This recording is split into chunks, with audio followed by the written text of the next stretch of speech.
प्रधानमंत्री नरेंद्र मोदी ने video conferencing के जरिए सांसदों के लिए नए आवासों का उद्घाटन किया है। दिल्ली के बीडी मार्ग पर कुल 76 नए फ्लैट्स बनाए गए हैं। दिल्ली में बीडी मार्ग पर सरकार की ओर से 3 टावर बनाए गए हैं, जिनमें कुल 76 आवास बनाए गए हैं, जिनका इस्तेमाल राज्यसभा और लोकसभा के सांसद कर सकेंगे। इन फ्लैट को बनाने में अनुमानित बजट के करीब 30 करोड़ रुपए बचाए गए हैं। तीनों टावर का नाम गंगा, यमुना, सरस्वती रखा गया है। प्रधानमंत्री नरेंद्र मोदी ने इस दौरान यहां अपने संबोधन में कहा कि इन फ्लैट्स में हर वो सुविधा दी गई है जो सांसदों को काम करने में आसानी होगी।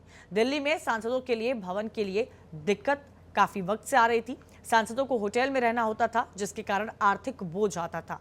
पीएम ने कहा कि दशकों से चली आ रही समस्याओं को टालने से नहीं, उन्हें पूरा करने से ही ये सारी समस्याएं खत्म होंगी। तो तस्वीरें देखिए, गंगा, यमुना और सरस्वती फ्लैट्स के ये 3 टावर्स बनाए गए हैं सांसदों के लिए। राज्यसभा और लोकसभा में जो सांसद हैं, अक्सर जब वो यहाँ आते थे, जब भी पार्लियामेंट का सेशन होता है और यहाँ आते हैं तो होटल बुकिंग होती थी और कई सालों से यही प्रथा चली आ रही थी, लेकिन अब इन फ्लैट्स का उद्घाटन किया गया है।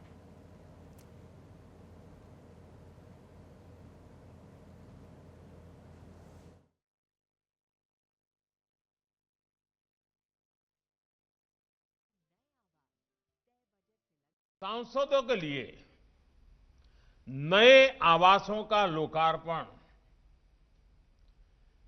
ये लोकार्पण भी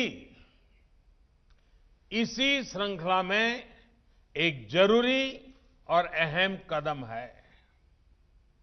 मुझे खुशी है कि हमारे सांसदों का एक लंबा इंतजार अब खत्म हो रहा है।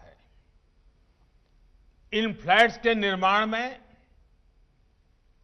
पर्यावरण का ध्यान रखा है, एनर्जी कंजर्वेशन के उपाय हो, सोलर प्लांट हो, सीवेज ट्रीटमेंट प्लांट हो, ग्रीन बिल्डिंग के ये कंसेप्ट इन भवनों को और आधुनिक बनाते हैं।